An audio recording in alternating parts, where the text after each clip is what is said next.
Usai agenda sidang Kabinet Paripurna di Istana Kepresidenan kemarin, Menteri Kehutanan Raja Juli Antoni bilang pemerintah bakal mencabut 22 perizinan pemanfaatan hutan, termasuk izin di Sumatera seluas lebih dari 100.000 hektar. Keputusan ini berkaitan dengan dugaan penyalahgunaan izin pemanfaatan hutan di sejumlah wilayah.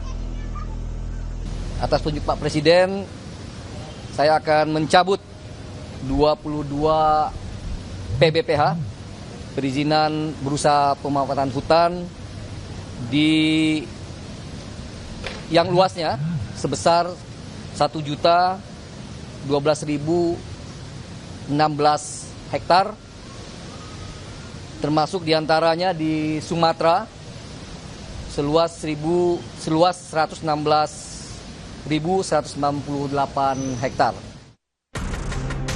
Usai bencana banjir dan longsor di sejumlah wilayah di Sumatera, Satuan Tugas Penertiban Kawasan Hutan atau Satgas PKH mengidentifikasi sebuah perusahaan bernama PT TBS yang terindikasi menyebabkan banjir Sumatera.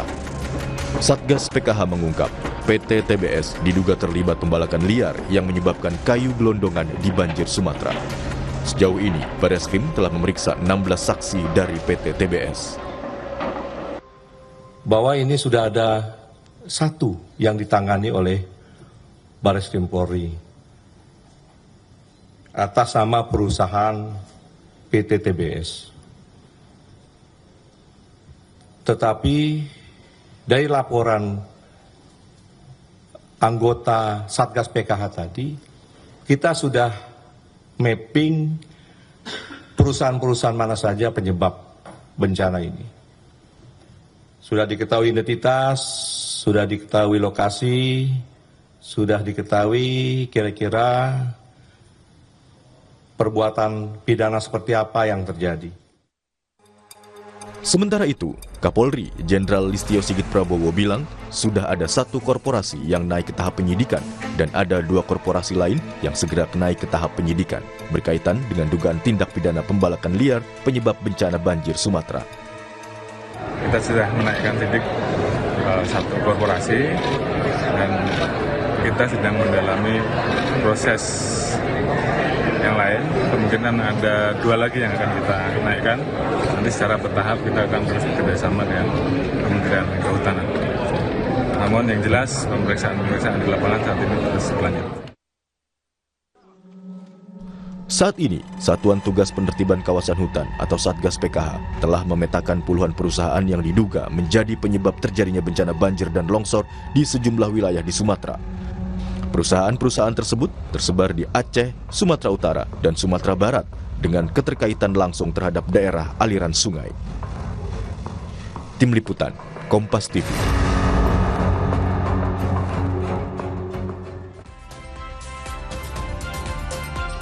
Saudara, puluhan korporasi tengah dalam pemetaan Satuan Tugas Penertiban Kawasan Hutan atau PKH karena diduga menjadi penyebab terjadinya bencana banjir dan longsor di sejumlah wilayah di Sumatera. Sementara Kapolri juga bilang sudah ada satu korporasi yang naik ke tahap penyidikan berkaitan dengan dugaan penyebab bencana di Sumatera. Lalu seperti apa temuan-temuan di lapangan dan bagaimana pula proses perizinannya? Kita akan bahas bersama dengan juru bicara Satgas PKH, Barita Simanjuntak, dan juga ada Ketua Tim Kampanye Hutan Greenpeace, Ari Rompas, telah bergabung bersama kami melalui sambungan daring. Selamat pagi, Assalamualaikum Bapak-Bapak. Selamat pagi Mbak Adis, sama Mas Aris. Ya. Selamat pagi. Ya, oke. Saya mau ke Pak Barita dulu. Pak Barita, kalau dari temuan PKH, datanya sudah ada berapa perusahaan atau korporasi yang sudah masuk di PKH dan diduga melakukan pelanggaran kalau dari data PKH? Ya, tim Satuan Tugas Penertiban Kawasan Hutan yang sudah melakukan langkah-langkah identifikasi, verifikasi, dan pengecekan langsung ke lapangan sebagai dampak akibat bencana yang terjadi beberapa waktu yang lalu, sudah mengidentifikasi dan sudah melakukan pemanggilan kepada beberapa korporasi. Untuk Provinsi Aceh itu ada 6 korporasi, untuk Sumatera Utara ada 8 korporasi dan 4 individu perorangan, dan untuk Sumatera Barat ada yang sudah diidentifikasi sejumlah 13 korporasi.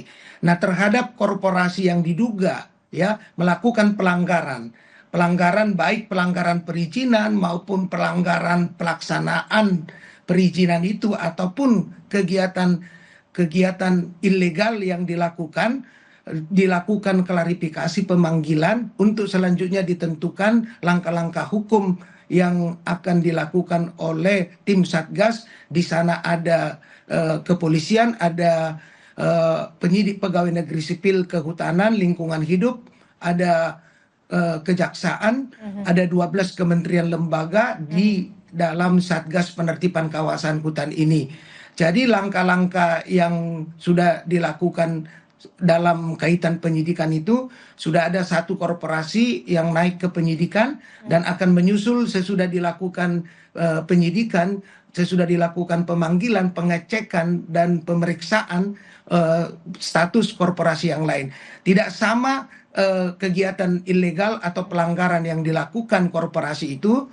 Ada yang memang tidak memiliki izin, ada yang melakukan pembalakan liar, ada yang melakukan perambahan di kawasan hutan lindung atau hutan konservasi, itu macam-macam. Tetapi yang jelas, korporasi yang kami sebutkan tadi memiliki peranan signifikan sehingga menimbulkan terjadinya bencana banjir, dan tentu saja secara hukum Satgas Penertiban Kawasan Hutan bekerja sama dengan institusi penegak hukum yang ada di dalamnya, Mbak Adis, akan bekerja untuk memastikan pertanggungjawaban dari korporasi maupun individu, baik secara pidana maupun secara administratif. Administratif itu artinya peninjauan kembali, evaluasi terhadap perizinan-perizinan tadi yang disinggung Mbak Adis. Bagaimana itu keluar, bagaimana pelaksanaannya, dan bagaimana evaluasinya selama ini. Sehingga tata kelola pengawasan hutan kita itu ke depan akan lebih baik dengan regulasi dan tata kelola yang diperbaiki dan dievaluasi berdasarkan keadaan yang ada sekarang. Sehingga ini diharapkan tidak terulang lagi dan pengawasan serta perlindungan terhadap kawasan hutan kita bisa jalankan efektif. Begitu Mbak Adis. Oke, saya ingin tahu, tadi kan Anda menyebutkan kalau di Aceh itu ada 6, kemudian di Sumatera Utara itu ada 8, terus termasuk juga ada individu juga, kemudian di Sumatera Barat juga banyak. Korporasi-korporasi yang tadi Anda sebutkan ini masuk ke dalam korporasi yang dicabut izinnya oleh Menteri Kehutanan Raja Juli Antoni, 22? Ya, itu adalah bagian dari langkah administratif di mana Kementerian Kehutanan, penyidik pegawai negeri sipil yang ada di sana juga ada di dalam koordinasi di dalam Satgas. Sehingga langkah-langkah administratif berupa pencabutan izin termasuk evaluasi perizinannya secara administratif itu langkah yang dilakukan oleh otoritas kehutanan. Tidak menutup proses pidana yang sementara sudah berjalan penyidikan yang Mbak Adis, terus khususnya untuk memberikan rasa keadilan dan kepastian hukum pada masyarakat yang mengalami dampak dari akibat banjir ini. Serta satu lagi yang tidak kalah pentingnya adalah pemulihan keadaan. Satgas Penertiban Kawasan Hutan juga melakukan penghitungan kerusakan lingkungan serta kerugian dari masyarakat untuk dipertanggungjawabkan oleh korporasi yang diduga melanggar terhadap sehingga menimbulkan bencana ini terjadi. Jadi itu simultan dilakukan dan kita harapkan dalam waktu singkat ini bisa segera diselesaikan serta kedepannya yang tadi evaluasi terhadap regulasi di mana ada celah kerawanan agar tidak lagi ada praktek-praktek yang menyimpang dari tugas yang harus dijalankan demi menjaga dan memelihara kawasan hutan kita sebagaimana sudah diperintahkan oleh Presiden maupun Ketua Pengarah dari Satgas ini, Menteri Pertahanan bersama dengan Jaksa Agung, Kapolri dan Panglima TNI. Begitu Mbak Adis. Saya ingin tahu selanjutnya begini, selama ini sebenarnya mekanisme perizinannya itu seperti apa, termasuk juga soal pengawasan yang dilakukan oleh Satgas PKH? Ya, Satgas PKH itu dibentuk berdasarkan Peraturan Presiden nomor 5 tahun 2025 yang ditandatangani 21 Januari 2025. Jadi coba Mbak Adis bayangkan Presiden itu dipilih dan dilantik pada Oktober 2024 kemarin. Maka beliau dalam waktu 3 bulan sudah bisa memetakan bahwa masalah hutan kita itu di sektor hulunya perizinannya itu ya memiliki kontribusi terhadap permasalahan hutan. Nah, benar saja kemudian terjadi pada November kemarin. Jadi artinya ini juga adalah bagian yang harus terus-menerus dievaluasi, ya baik secara internal oleh otoritas terkait, baik itu kehutanan maupun agraria tata ruang maupun ESDM, sehingga praktek-praktek ilegal di kawasan hutan kita itu bisa ditertibkan. Praktek ilegal dimaksud adalah perizinan yang tidak sesuai atau perizinan yang tidak ada, ya pembalakan liar, penambangan liar, dan aktivitas lain. Ini semua harus dikembalikan dan didudukkan pada ketentuan regulasi, sehingga evaluasi, monitoring, pengawasan negara terhadap praktek itu dasarnya adalah peraturan perundang-undangan yang mengatur tata kelolanya. Begitu Mbak Adis. Oke, sebelum kasus ada soal bencana 3 provinsi ini, apakah kemudian Satgas PKH memang sudah melakukan penyelidikan atau kemudian ketika bencana ini terjadi baru kemudian ada pencabutan izin? Oh, itu sudah dilakukan semenjak keluarnya peraturan presiden ini. Antara lain yang bisa saya sampaikan adalah 1, penagihan denda administratif terhadap perusahaan yang melanggar, ya itu sudah berhasil itu menagih triliunan rupiah, itu 1. Yang kedua, Satgas telah berhasil melakukan penguasaan kembali kawasan hutan yang dikelola secara tidak sah, itu seluas 3,828.272 hektar. Dan itu telah diserahkan kepada BUMN Agrinas Palma Nusantara 1,5 juta hektar. Selain itu, telah diserahkan ke Kementerian Lingkungan Hidup Taman Nasional Tesonilo itu seluas 81.793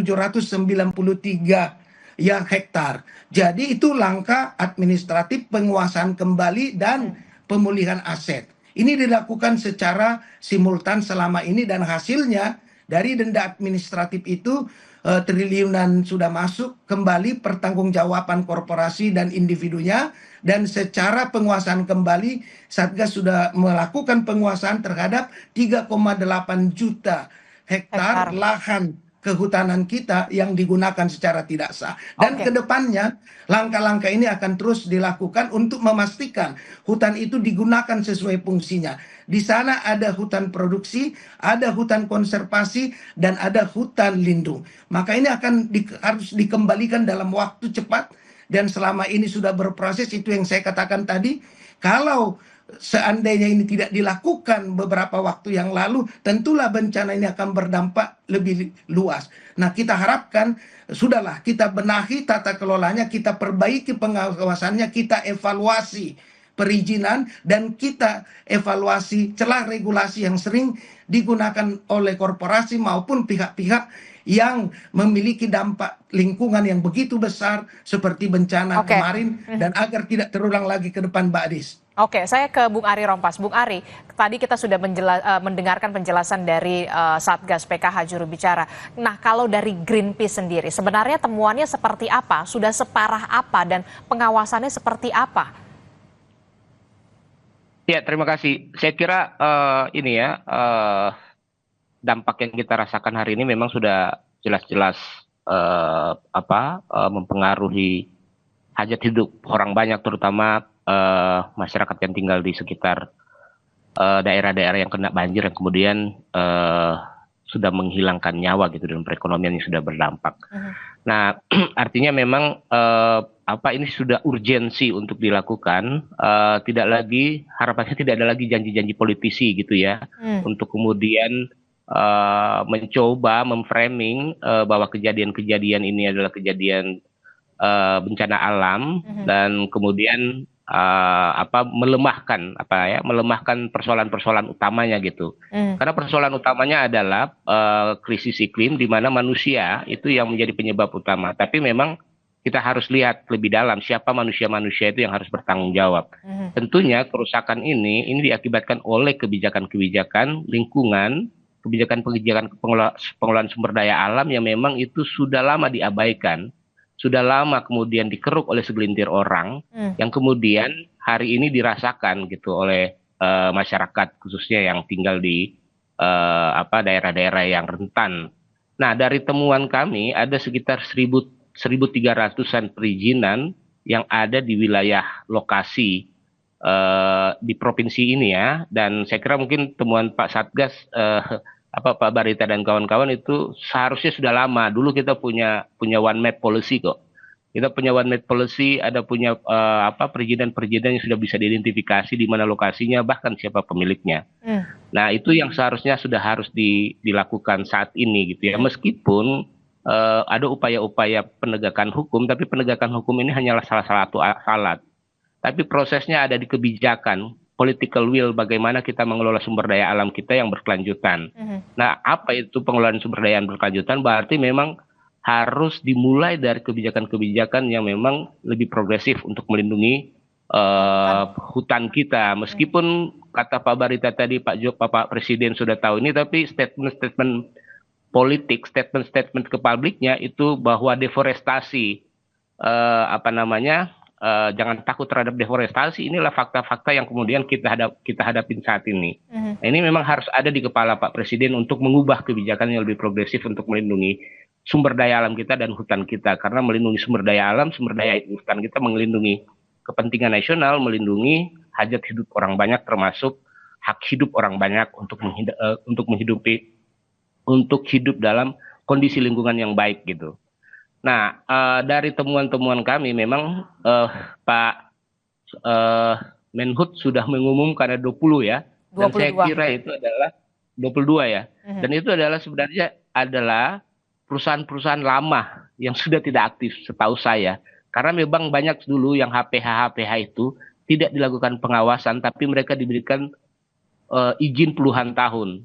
Dan itu yang kemudian sering dipergunakan atau kemudian sudah tidak dipergunakan sebagaimana fungsinya. Tapi mereka tetap memiliki hak penguasaan terhadap kawasan itu. Itu yang memang setahu saya memang banyak itu yang tidak dilakukan oleh pengawasan oleh pemerintah, oleh kementerian yang berkaitan. Oke, jadi saya ingin konfirmasi lagi. Jadi 22 itu sebenarnya perusahaan lama yang sudah tidak aktif lagi sebenarnya? Atau seperti apa? Ya, asumsi saya seperti itu. Karena memang banyak sekali perizinan dulu HPH yang memang mereka masih menguasai izin, tapi tidak beraktivitas. Nah, itulah pentingnya bagaimana transparansi dalam pengelolaan sumber daya alam kita itu harus dilakukan. Nah, pemerintah itu harus mengumumkan dong nama-nama perusahaan tersebut sehingga iya betul, sehingga publik ikut memantau, karena memang ini yang persoalan dalam pengelolaan sumber daya alam kita kan dikit gitu ya. Dulu kita punya impian, punya one map policy, ada one map itu yang kemudian semua orang tahu, publik tahu, termasuk pemerintah, sehingga pengawasan itu berjalan dengan baik, dengan transparansi. Nah, kalau kasus ini perusahaan tidak kemudian dikeluarkan namanya gitu ya, jadi bisa jadi persoalan ini bisa jadi kong kali kong dan atau main di bawah tanah karena orang tidak tahu, hanya orang-orang segelintir orang yang tahu. Ini jadi persoalan serius lagi ke depan kalau penegakan hukum model gini ini terus dilakukan oleh pemerintah gitu.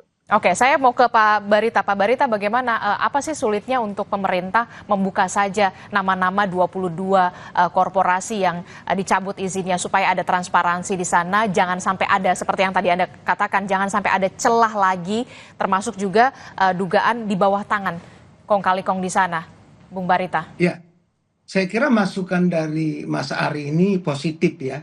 Jadi pertama sekali transparansi akuntabilitasnya dilakukan melalui publikasi. Itu hanya persoalan waktu saja untuk memastikan seluruh perusahaan yang dicabut izinnya itu ya memang benar-benar memiliki kontribusi besar bagi terjadinya bencana. Sebab ini kan menyangkut juga hal-hal yang perlu diperhatikan ya. Langkah-langkah pertama tentu pemulihan keadaan, pemulihan kerusakan yang dialami oleh masyarakat berdampak.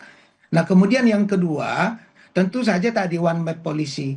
One map policy itu tidak hanya sekadar kebijakannya, tetapi ya kebijakan yang berorientasi dan didasarkan pada penggunaan teknologi, seperti misalnya di dalam Satgas ada Badan Informasi Geospasial, sehingga koordinat ya citra satelit itu dapat secara akurat dengan skala yang memadai, sehingga tidak ada lagi terjadi tumpang tindih kawasan yang mana menjadi kewenangan kehutanan dan mana yang menjadi ATR, BPN. Nah, itu harus juga ditertibkan. Lalu yang ketiga yang tidak kalah pentingnya adalah kita kan perbaikan ke yang masalah-masalah tadi yang sampaikan Pak Aris menjadi tidak hanya catatan tapi menjadi informasi penting bagi Satgas untuk melakukan evaluasi ke depan, termasuk tadi ya saya sudah sampaikan evaluasi regulasi. Karena Satgas bekerja, begitu juga kementerian sektoral itu berdasarkan regulasi. Regulasi itu maksudnya undang-undang kehutanan, undang-undang lingkungan hidup. Nah, visi yang disampaikan Pak Aris itu saya kira menjadi bagian penting dari evaluasi regulasi kita. Sehingga kebijakan sektor kehutanan ini yang bersumber dari regulasi tentunya sebab negara kita negara hukum itu bisa termuat kebijakan-kebijakan itu. Sehingga kedepannya landasan hukum untuk melakukan penertiban pengawasan itu ya pelaksanaan one map policy itu tidak hanya sekadar hal-hal yang elementer tetapi menjadi sangat penting. Jadi ke depan ya selain itu juga penggunaan teknologi informasi digitalisasi sehingga semua kawasan hutan kita yang perlu kita jaga tidak digunakan untuk aktivitas di luar fungsinya dan itu dilakukan pengawasan juga. Nah, ini yang saya kira harus dikerjakan dalam tata kelola ke depan, perbaikan regulasi. Celah kerawanan itu betul sekali. Itu ada memang celah kerawanan. Kita tidak menutup mata bahwa ada celah kerawanan, tetapi pemerintah tentu berkewajiban menjaga melakukan perbaikan dengan data-data yang ada dan dengan aturan-aturan yang jelas. Kalau berbicara kalau berbicara soal perbaikan regulasi, jangan sampai ada celah begitu ya. Pemerintah juga harus bertindak tegas dalam hal ini begitu ya. Tidak hanya soal mencabut izin, tapi yang kemudian menjadi pertanyaan selanjutnya, akibat dari kegiatan yang dilakukan oleh korporasi ini banyak sekali merugikan warga di 3 provinsi. Tidak hanya soal bagaimana memperbaiki hutan kembali, kemudian dicabut izinnya saja, lalu bagaimana dengan warga-warga yang harus kehilangan rumah mereka. Ada tidak sebenarnya regulasi dari pemerintah yang bertindak tegas untuk menindak tegas para korporasi ini untuk bisa juga bertanggung jawab terhadap rumah-rumah warga yang hanyut bahkan hancur akibat kegiatan deforestasi tersebut? Ya, Mbak Edis, betul sekali. Itu kemarin sudah disampaikan pada waktu konferensi pers Satgas bahwa Satgas telah melakukan dan akan melakukan penghitungan kerugian yang diakibatkan oleh para korporasi yang diduga melanggar ini, termasuk pemulihan keadaan, mengatasi kerusakan, dan akan membebankan beban kepada korporasi untuk bertanggung jawab ya dalam pemulihan keadaan dan mengatasi kerusakan sarana fasilitas termasuk masyarakat berdampak. Nah, itu satu yang sudah diputuskan untuk segera dilaksanakan ke depan. Memang situasi ini memerlukan waktu, tetapi langkah-langkah cepat memberikan kepastian, keadilan, dan juga penindakan itu harus dijalankan berbarengan dengan proses tata kelola pembenahan yang bisa kita lakukan dalam beberapa waktu berikutnya. Tetapi pemulihan keadaan, mengatasi bencana ini, memberikan rasa keadilan adalah langkah-langkah yang telah ditegaskan oleh pemerintah untuk segera dilakukan dalam mengatasi permasalahan ini dengan segera dan cepat. Kita nanti harapkan ya Bung Barita, pemerintah itu akan mengambil peran termasuk juga akan melakukan tindakan tegas tidak hanya soal pencabutan izin tapi juga pertanggungjawaban dari perusahaan-perusahaan atau korporasi yang selama ini dalam tanda kutip menggerus begitu ya, menggerus kerusakan hutan kita sampai akhirnya menyebabkan bencana ekologis di 3 provinsi ini begitu ya. Banyak sekali warga yang harus kehilangan rumah mereka. Nanti kita akan tunggu bagaimana langkah. Sedikit. Oke, silakan Bung Ari. Ini penting sebenarnya. Ini penting karena memang yang kemudian harus dikejar itu adalah dalam konteks penegakan hukum ya. Karena di Undang-Undang Tata Ruang kita sebenarnya itu juga mengatur asas-asas perdata dan pidana. Dan orang-orang yang memberikan izin atau melakukan aktivitas di luar tata ruang yang diberikan itu bisa mengejar sampai kepada pidana korporasi, termasuk pidana pejabat yang memberikan izin. Dan kalau kemudian itu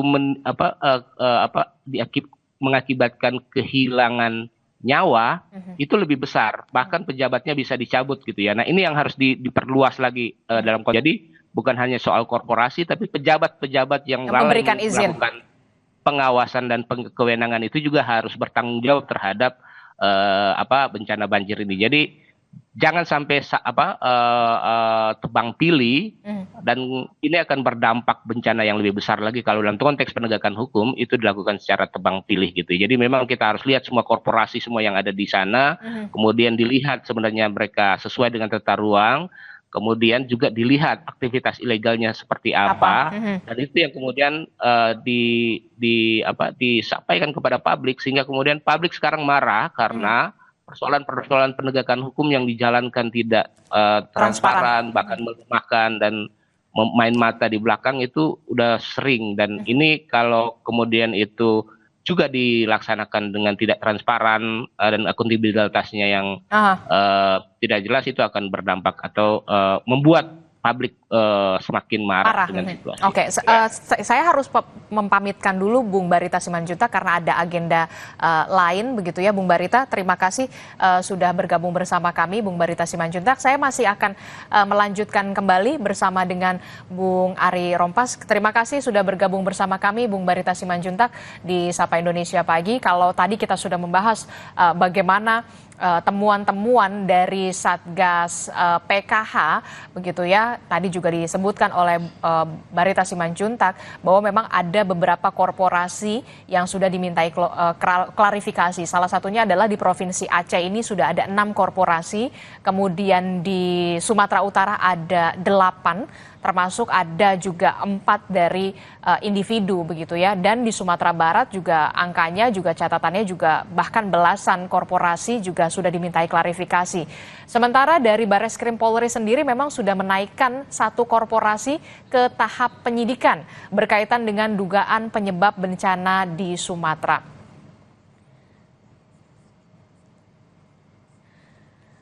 Kami berterima kasih kepada juru bicara Satgas PKH, Barita Simanjuntak, sudah bergabung bersama kami di Sapa Indonesia Pagi. Selamat pagi Bapak, sehat selalu.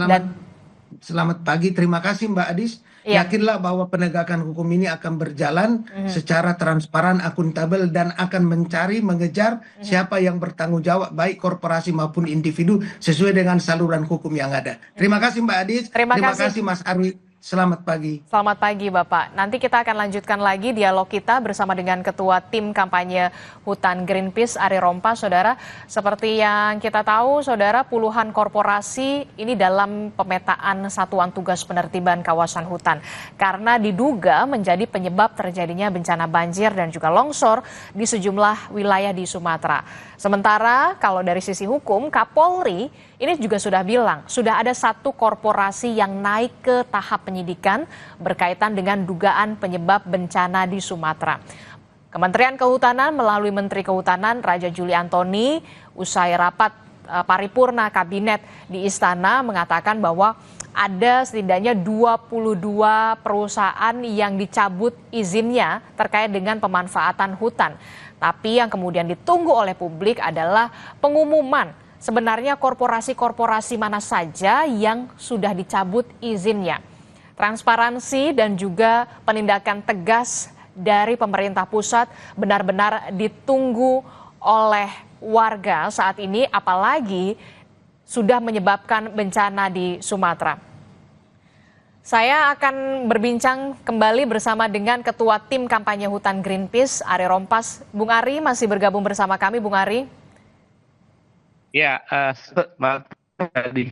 Iya, Bung Ari tadi Pak Barita sudah, Bung Barita sudah izin terlebih dahulu karena ada agenda. Jadi kalau dari kacamata Greenpeace sendiri, sebenarnya evaluasi apa yang harus segera dilakukan dalam hal kebijakan, termasuk juga soal aturan yang kemudian mendukung dari proteksi hutan kita? Bung Ari.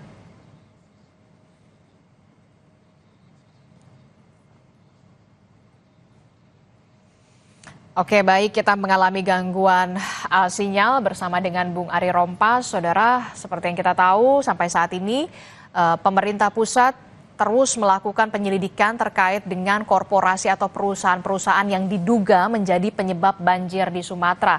Seperti yang tadi kita perbincangkan bersama dengan Satgas PKH mengatakan bahwa memang ada beberapa korporasi yang sudah dimintai keterangan atau dimintai klarifikasi, saudara. Dan kita akhiri Sapa Indonesia, dialog kita di Sapa Indonesia Pagi soal penindakan tegas perusahaan penyebab banjir di Sumatera. Sebelumnya sudah ada Ketua Tim Kampanye Hutan Greenpeace, Ari Rompas, sudah bergabung bersama kami. Informasi selanjutnya masih akan kami hadirkan usai jeda. Sempat hidup seharian, listrik di Aceh Utara, Aceh kembali padam. Akibatnya aktivitas warga terdampak banjir terganggu, sedangkan jaringan seluler ikut hilang. Informasi lengkapnya hadir sesaat lagi.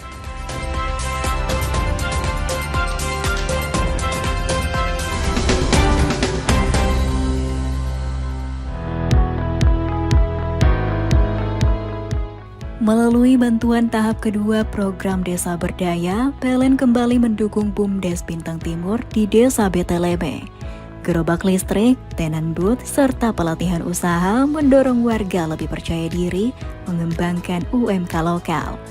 Langkah ini menjadi wujud nyata PLN untuk rakyat dalam memperkuat kemandirian ekonomi dan membuka peluang baru bagi masyarakat. Melalui bantuan tahap kedua program Desa Berdaya, PLN kembali mendukung BUMDes Bintang Timur di Desa Beteleme. Gerobak listrik, tenan booth, serta pelatihan usaha mendorong warga lebih percaya diri mengembangkan UMK lokal. Langkah ini menjadi wujud nyata PLN untuk rakyat dalam memperkuat kemandirian ekonomi dan membuka peluang baru bagi masyarakat.